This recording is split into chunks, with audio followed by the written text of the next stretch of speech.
Bonjour et bienvenue à une autre capsule de HDM Bike. Aujourd'hui, on parle de suspension.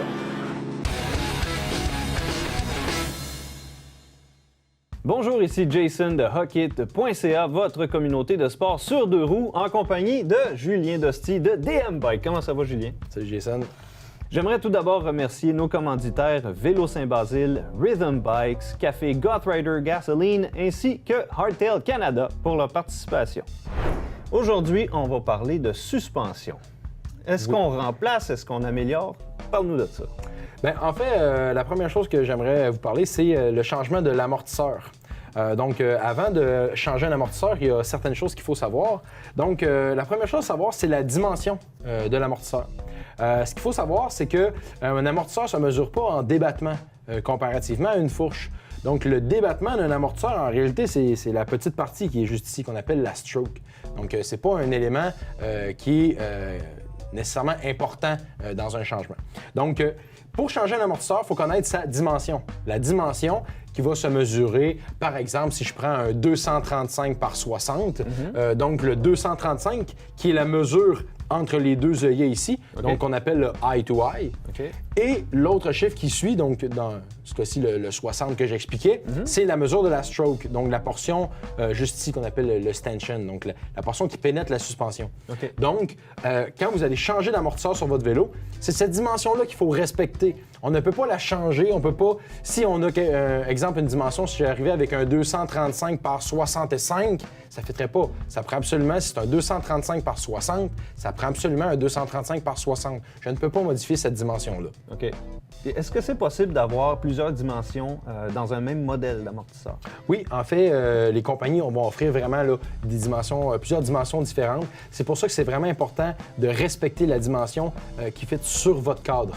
L'autre chose aussi qui est bien important que les gens savent un petit peu moins, c'est que pour certains modèles d'amortisseurs, c'est possible de modifier cette dimension-là. Donc, si, exemple, vous magasinez dans les amortisseurs usagés et que vous voyez un amortisseur qui n'est pas nécessairement de la bonne dimension, bien, informez-vous, il y a peut-être possibilité de faire modifier en atelier pour justement qu'il puisse fitter sur votre vélo. Donc, ne vous limitez pas là, au niveau de vos achats à ce niveau-là. Dans le neuf, c'est facile, on achète la bonne dimension, mais dans l'usager, des fois, ça peut ouvrir des portes là, sur certains deals qui peuvent être intéressants. OK. Puis sur un vélo, mettons 130 mm à l'arrière, est-ce que je peux me dire, bien, je vais essayer d'aller en chercher plus en mettant un amortisseur qui a plus de débattement? Bien, en fait, on ne peut pas modifier le débattement d'un cadre de vélo, à moins vraiment là, qu'il y ait une spécificité au niveau de la compagnie, mais sinon, c'est dans de très rares cas qu'on peut faire ça. Donc, il faut vraiment respecter le débattement que la compagnie a offert sur ce cadre-là. C'est pour ça, justement, que la dimension de l'amortisseur va avec le débattement. Donc, c'est pas quelque chose qu'on peut changer. Donc là, c'est quoi la différence aussi entre un amortisseur qui a un ressort et un amortisseur qui n'a pas de ressort? On le voit souvent sur les vélos de downhill, là, il y a un ressort dessus. Qu'est-ce que c'est? En fait, ce que tu me parles, mon Jason, c'est ça ici. Donc, c'est ce qu'on appelle un coil, donc un ressort hélicoïdal. En fait, sur les vélos de downhill, ça va être ça, le ressort, comme tu l'as mentionné. Alors que sur les autres types d'amortisseurs, le ressort est à air, donc c'est la partie juste ici. Donc, il y a un ressort aussi sur ces amortisseurs-là, il est seulement à air. Donc, à ce niveau-là, c'est juste une différence de dynamique, une différence de type de suspension, mais les deux vont avoir un ressort, il est seulement différent.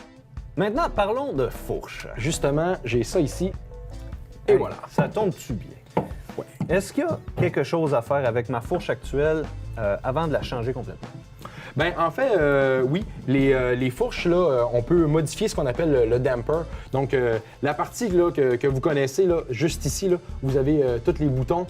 Donc, peut être modifiable, en fait. Juste aller voir avec les manufacturiers de suspension. Il y a peut-être des modifications qui sont possibles avec d'autres shops de suspension aussi, voir qu'est-ce qui est possible de faire.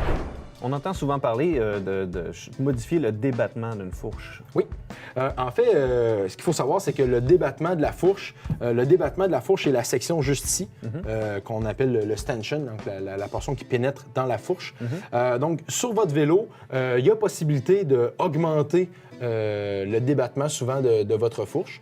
Ça va avoir une influence, bien sûr, sur la géométrie du vélo. Ça a plusieurs impacts. Mais si on veut avoir un peu plus de débattement, souvent, c'est vraiment possible de le faire à vraiment moindre coût. Là. Des fois, au lieu de changer la suspension, on peut carrément là, venir la modifier à ce niveau-là. Excellent. Bien, Julien, je te remercie infiniment pour toute l'information que tu nous as donnée.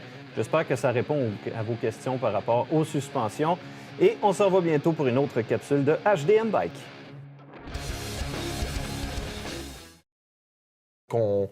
Juste aller voir avec